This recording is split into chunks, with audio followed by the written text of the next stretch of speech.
अस्सलामु अलैकुम वरहमतुल्लाहि वबरकातुहू।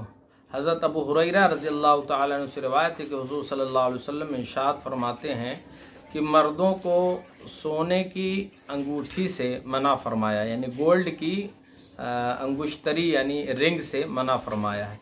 एक सहाबी रसूल सल्लल्लाहु अलैहि वसल्लम हुज़ूर की बारगाह में बैठे हुए थे, तो हुज़ूर सल्लल्लाहु अलैहि वसल्लम ने उनके हाथ में सोने की अंगूठी देखी तो आपने निकाल कर फेंक दी और फिर इरशाद फरमाते हैं, क्या तुम में से कोई जहन्नम के अंगारे का इरादा रखता है? तो सहाबा किराम ने अर्ज़ किया, नहीं या रसूलुल्लाह सल्लल्लाहु अलैहि वसल्लम। तो हुज़ूर सल्लल्लाहु अलैहि वसल्लम तशरीफ़ ले गए तो दूसरे लोगों ने कहा कि वो अंगूठी उठाकर अपने किसी दूसरे काम में मसरफ़ में ला लेना, लेकिन उन्होंने कहा, खुदा की कसम मैं उस चीज़ को हरगिज़ हाथ ना लगाऊंगा जिसको अल्लाह के रसूल सल्लल्लाहु अलैहि वसल्लम ने फेंका हो। सुबहान अल्लाह। ये सहाबा किराम का ईमान और अक़ीदा देखिए। कुरान मुक़द्दस भी इसी के मुतालिक फरमाता है कि मा आताकुम रसूल फ़ख़ुज़ूहु व मा नहाकुम अन्हु फ़ंतहू, कि रसूल जो तुम्हें दें वो ले लो और जिस चीज़ से रोकें उससे रुक जाओ। सुबहान अल्लाह। सहाबा किराम का ईमान और अक़ीदा देखिए कितना मजबूत और मुस्तहकम है। फिर उसके बाद जो है सहाबा किराम का इतना ऊँचा मर्तबा यूँ ही नहीं है। सहाबा किराम हुज़ूर सल्लल्लाहु अलैहि वसल्लम से मोहब्बत देखिए कि हुज़ूर सल्लल्लाहु अलैहि वसल्लम ने मना फरमाया तो उससे रुक गए। और इसी के मुतालिक हुज़ूर सल्लल्लाहु अलैहि वसल्लम अपने सहाबा के मुतालिक इरशाद फरमाते हैं कि अस्हाबिक अन्नुजूम फबिअय्यिहिम इक़्तदैतुम इह्तदैतुम, मेरे सहाबा सितारों की मानिंद है, तुम में से अगर कोई मेरे किसी एक सहाबी की इक़्तिदा कर ले तो वो हिदायत पा जाएगा। सुभान अल्लाह। ये इतना ऊँचा मर्तबा है सहाबा किराम का।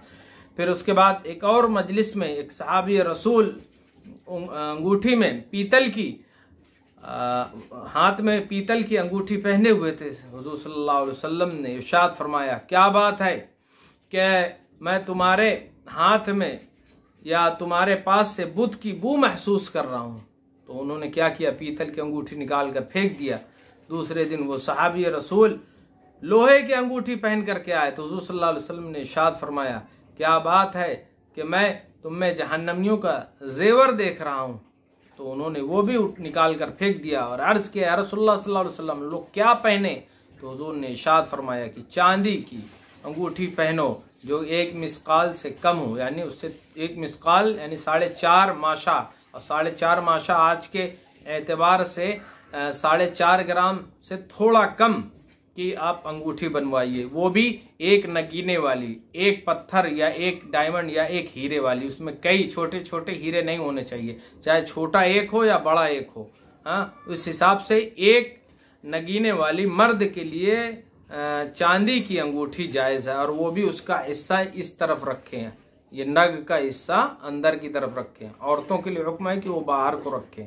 हाँ, क्योंकि ये जीनत की चीज़ है और औरतों के लिए चांदी और सोने के हर तरह के जेवरात उनको जायज़ हैं। इसके अलावा जो आर्टिफिशियल ज्वेलरी है, आर्टिफिशियल ज्वेलरी औरतों को भी मना है, उनको भी जायज़ नहीं है। लिहाजा अगर वो उस कंडीशन में नमाज पढ़ती हैं आर्टिफिशियल ज्वेलरी पहन करके तो उनको भी नमाज दोहराना पड़ेगा। लिहाजा आर्टिफिशियल ज्वेलरी से औरतें भी बचें। आर्टिफिशियल ज्वेलरी औरतों को भी जायज़ नहीं है। मर्दों को सिर्फ चांदी की एक अंगूठी जायज़ है, एक नग वाली 4.5 ग्राम से कम की, और औरतों को सोना और चांदी ये 2 तरह के मेटल जायज़, उसके अलावा और कोई मेटल जायज़ नहीं है। लिहाजा इस चीज़ पर गौर करें। और अगर कोई नमाज आर्टिफिशियल ज्वेलरी पहन करके पढ़ लेती हैं तो उस नमाज का दोहराना औरतों को वाजिब हो जाता है। लिहाजा इससे इज्तिनाब करें। और जो अगर अंगूठी वगैरह जो भी जीनत की चीज़ें पहन रही हैं तो उसको अपने महरम के अलावा गैरों की तरफ गैर महरम से ना दिखाएं, गैर महरम के सामने ना जाएं, उसको गैर महरम से छिपाएं।